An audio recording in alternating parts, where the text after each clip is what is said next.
Olá, gente! Estamos aqui para fazer mais um vídeo. E agora, hoje, vamos tratar do que está em alta, né? Então, todo dia a gente vai estar colocando aí para vocês o que tem de mais novo. E temos aí a MP 936, que é a do benefício emergencial.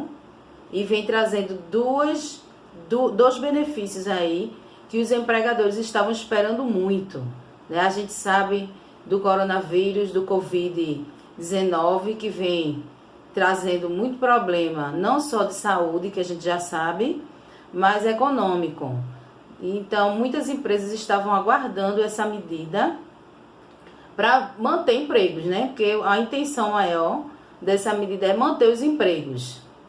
Então, a gente hoje vai destrinchar essa medida provisória, que ela não é pequena, é muito longa, então a gente vai fazer em duas partes, certo? Essa primeira parte, a gente vai tratar da redução de jornada e salário, certo? Que até então não era permitido a redução de salário, só em alguns casos, mas vamos tratar nesse vídeo exatamente sobre isso, como fazer a redução de jornada e salário e se encaixar bem direitinho dentro dessa MP, para que o empregador possa dormir tranquilo e para que o empregado possa ter rendimento suficiente para manter sua família, para pagar suas contas, para segurar esse período aí de quarentena, que a pessoa está em casa e não tem como conseguir renda suficiente para manter sua família, tá certo? Então vamos lá. Primeiro a gente vai dividir ela em duas partes. Então a primeira parte a gente vai tratar agora da redução de jornada e salário. Na segunda parte nós vamos falar da suspensão de contrato. Por quê? Porque é para não ser muita informação e de repente embananar a sua cabeça. Então a gente agora vai tratar sobre a redução de jornada e salário. Como fazer isso? Quem tem direito? Quem pode fazer? Como fazer? Por que fazer? Para que fazer? E principalmente, como receber esse dinheiro, tá certo? Então vamos lá. Quem tem que tomar atitude primeiro é o empregador. Então, se ele não está conseguindo pagar o salário e ele quer manter, né? Porque o interesse maior do governo, do mercado, é manter os empregos, para que o nosso índice de desemprego não cresça tanto, que a gente já sabe que já aconteceu muito. Então, o empregador ele vai formular um acordo, e esse acordo pode ser individual ou coletivo. Se ele faz um acordo individual, o empregador e o empregador formula esse contrato de acordo e manda para o empregado, certo? Nele tem que constar o quê? Tem que constar o percentual da redução de jornada e salário, tem que constar o percentual da redução, tem que constar o prazo de validade, quanto tempo será. A MP diz que não pode exceder a 90 dias. Então, que pode ser por 2 períodos. Então, pode ser 60 dias, 30 e 30, pode ser 45, 45 ou não. Aí vai do empregador, que vai combinar isso com o seu empregado. Aí, depois disso, ele tem 2 dias para enviar com antecedência para o seu empregado. Então, se o contrato vai começar a valer dia 5, então eu tenho que enviar para o meu empregado dia 3, para ele ler, entender e verificar, ver se é aquilo mesmo que ele quer. E assinar, certo? Então, a partir daí do contrato assinado, a empresa vai encaminhar isso para o órgão devido, que é o Ministério da Economia, que está administrando isso. Então, eles ainda vão definir e informar como é que a empresa vai fazer essa comunicação, que deve estar saindo de hoje para amanhã, acredito, porque como tá tudo muito rápido, a gente tem que resolver logo tudo, porque ninguém tem tempo a perder não, o povo quer, a população precisa desse retorno financeiro. Então, feito isso, assinado, a empresa vai informar através de uma declaração, que ainda não se sabe se vai ser social ou se vai ser através da Cefip, ou se tem um outro canal que eles vão disponibilizar para a empresa declarar esses acordos, certo? Feito isso, aí a empresa fica respaldada do seguinte: ela vai poder reduzir essa jornada de trabalho e, consequentemente, o salário em até 25%, 50% ou, no máximo, 70%. Então, feito essa redução, então, reduziu o salário do empregado, reduziu a carga horária, certo? Aí, isso é mais para quem? Quem está trabalhando home office, né? Que está trabalhando em casa, continua trabalhando. Então, o empregador ele não vai suspender o contrato, ele vai reduzir a carga horária para poder reduzir o salário e ele conseguir pagar. Então, ele não vai deixar de pagar, não, em caso de redução de jornada. Ele vai pagar, só que ele vai pagar proporcional às horas que o empregado está disponível para o serviço. Então, ele trabalhou, um exemplo, ele trabalhava 8 horas, agora só trabalha 4 em casa. Então, ele vai, sim, trabalhar às 4 horas e receber do empregador esse horário. Ou não, existe em alguns lugares no Brasil, tem algumas atividades que estão podendo funcionar normalmente. Porém, muitos empregadores estão reclamando do fluxo, do faturamento cair. Então, eles querem reduzir também a jornada. Nesse caso, também eles podem aderir a essa medida. Então, feita a redução de jornada, reduz o salário, mas paga-se. Então, se ele optou por reduzir 25%, então os 75% que ficou, por obrigação do empregador, ele deverá pagar o empregado e pagar os encargos sociais referente àquele salário. A diferença disso, quem vai pagar é os cofres públicos, é o governo, através desse benefício emergencial, certo?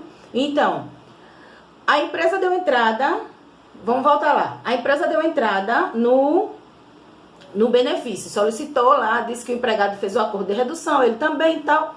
Então, 30 dias após a informação, sai a primeira parcela para o empregado. Então, se a empresa optou por 90 dias, então serão 3 parcelas que o empregado terá direito, certo? Então, 30 dias após a comunicação, ele recebe a primeira parcela. Qual vai ser o valor dessa primeira parcela? Aí vem. A MP explica que será calculado de acordo com o cálculo base do seguro-desemprego. Então, o seguro-desemprego pega os últimos 3 salários, calcula os 80%. Só que aí é proporcionalmente, viu? Não vai ser o valor cheio, não. Porque você não estaria recebendo o valor cheio, você está recebendo do governo proporcional. Então, vai ser feito um cálculo proporcional em cima do valor que seria devido você receber do seu empregador, e aí ele calcula e lhe paga essa diferença. Que, basicamente, o que você recebeu, mais a diferença que o governo está te pagando como um benefício emergencial, vai chegar perto do que você receberia lá se fosse um mês inteiro. Pode não chegar ao valor cheio, mas vai ajudar aí a você passar por esse momento difícil que nossa economia está passando, que a gente sabe que não é fácil, principalmente para a classe mais pobre, né? Principalmente do trabalhador mesmo de hoje, que precisa mesmo do seu salário lá para pagar aluguel muitas vezes, para comprar o leite do filho, para comprar fralda, né? Então a gente sabe do quanto é importante esse benefício e o quanto é importante o empregador ficar atento para fazer as coisas certas e não ter problema lá na frente, certo? Então, fica também agora um alerta, um aviso importante que o empregador, caso ele informe que o empregado reduziu jornada e o empregado continuar trabalhando o período integral, fica sujeito a ser suspenso, cancelado, e todo o período que está lá no contrato dizendo que ele estava, o empregador vai ficar sujeito a pagar essas diferenças e ainda pagar encargos sociais sobre isso, e aí já viu, né? E todo aquele valor que recebeu devidamente ainda vai para a dívida ativa e o empregador vai se enrolar mais do que deveria. Então, é melhor fazer as coisas certinha, tudo organizado. Se reduziu, vai para casa, descansa, fica de quarentena. Se não reduziu, trabalha e o empregador paga. Tá certo? Então, agora vamos falar da parte do empregado. O que é que o empregado precisa fazer, o que é que ele tem direito, como é que é recebido, se ele pode ter mais de um vínculo ou não, se ele pode receber algum outro benefício da Previdência ou de qualquer outro lugar, como é isso, se acumula, se não acumula. Vamos lá. Então, para o empregado, o acordo de redução poderá ser de até 90 dias. Então, é a mesma coisa, a redução é 25%, 50% ou 30% do seu salário e do seu tempo de prestação de serviço, do seu tempo de trabalho. Porém, o empregado não poderá estar recebendo seguro-desemprego, né? Porque entende o quê? Se está recebendo seguro-desemprego é porque está em casa, já não está trabalhando, né? Aqui ele está fazendo esse benefício para quem efetivamente está trabalhando. Então, se estiver recebendo seguro, não tem direito. Esse benefício pode chegar até 3 parcelas. Ele é calculado com base no cálculo do seguro-desemprego. E ele não acumula com outros benefícios, seja previdenciários ou seja de programas sociais. Agora, se a pessoa recebe pensão por morte ou acidente de trabalho, aí sim, aí ela tem direito. Porque não tem relação a pensão com o seu trabalho efetivo, né? Então, aí, nesse caso, se tiver outros benefícios, não acumula com o benefício emergencial. No caso de mais de um vínculo empregatício, ele poderá sim acumular. Por exemplo, tem pessoas da área de saúde que tem mais de um vínculo, professores que tem mais de um vínculo. Então, tem alguns casos aí que tem mais de um vínculo. Então, é justo. Se você reduziu aqui, reduziu ali, vai ganhar menos se você receber dos dois, referente aos 2 vínculos, a assistência. Então, é isso. No caso de mais de um vínculo empregatício, ele pode sim acumular o benefício. Então, recebe de um vínculo e recebe do outro, tranquilamente. Agora, o empregado que não recebe este benefício, como eu já falei antes, quem estiver em gozo de seguro-desemprego não recebe. Quem receber benefício de prestação continuada, o BPC, não recebe. Quem estiver em gozo de cargo público, comissão ou cargo eletivo, também não recebe. Quem estiver na situação de bolsa de qualificação profissional, afastado por bolsa de qualificação, também não recebe. E o trabalhador intermitente, ele tem carteira assinada, tem